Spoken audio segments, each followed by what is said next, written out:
আজি বনাম ঢেকীয়া, ঔটেঙা, মাছ, কঁঠালৰ গুটি মিক্স কৰি বনাম এখন আঞ্জা। তেলত দিবলৈ আদা অকণ কুটি ল'লোঁ, কেঁচা জলকীয়া 5টামান কাটি ল'লোঁ, পিঁয়াজ এটা কাটি ল'লোঁ।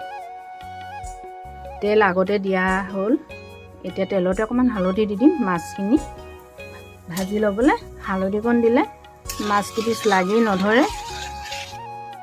মাছ ভজা হৈ গ'ল, ভাজি ল'লোঁ।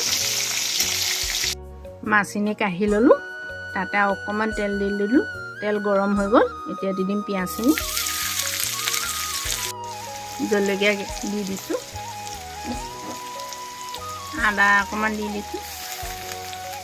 পিঁয়াজখিনিৰ লগতে কঁঠালৰ গুটিকেইটা দি দিম। পিঁয়াজৰ লগতে একেলগে ভজা হৈ যাব, সিজি যাব। বইল কৰি লোৱা নাই, ডাইৰেক্ট বনাইছোঁ, সেইকাৰণে পিঁয়াজৰ লগতে দি পিঁয়াজৰ লগতে ভাজি ল'ম কঁঠালৰ গুটিখিনি। পিঁয়াজখিনি হৈ গ'ল, ইয়াতে দি দিম ঢেকীয়াখিনি। ঢেকীয়াখিনি অকল পাতখিনিহে দিছোঁ, ঠাৰিবোৰ দিয়া নাই। সৰু সৰুকৈ মিহি মিহিকৈ কাটি লৈছোঁ। ঢেকীয়াখিনি আগত ভাজি ল'লোঁ অকণমান, এতিয়া দি দিছোঁ নিমখ, হালধি এচামুচ দিছোঁ। ভজা হৈ গ'ল, ভাজি ল'লোঁ। ইয়াতে অকণমান পানী দি ঔটেঙা কেইপিচ সিজাই ল'ম। ইয়াতে পিচকৈ কাটি দিয়া নাই, গোটাকৈ দিম, চেপি দিম, সিজাই লৈ চেপি দিম। ঔটেঙা কেইপিচ হৈ গ'ল, এতিয়া চেপি ল'ম।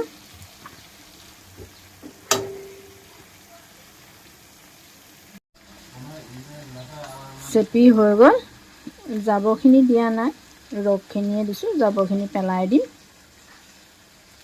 এতিয়া তৰকাৰীখিনি দি দিছোঁ। খিনি উতল আহিলে এতিয়া দি দিম মাছ কেইপিচ দি দিছোঁ। মাছখিনি দি আকৌ এবাৰ ধুনীয়াকৈ উতলাই ল'ম।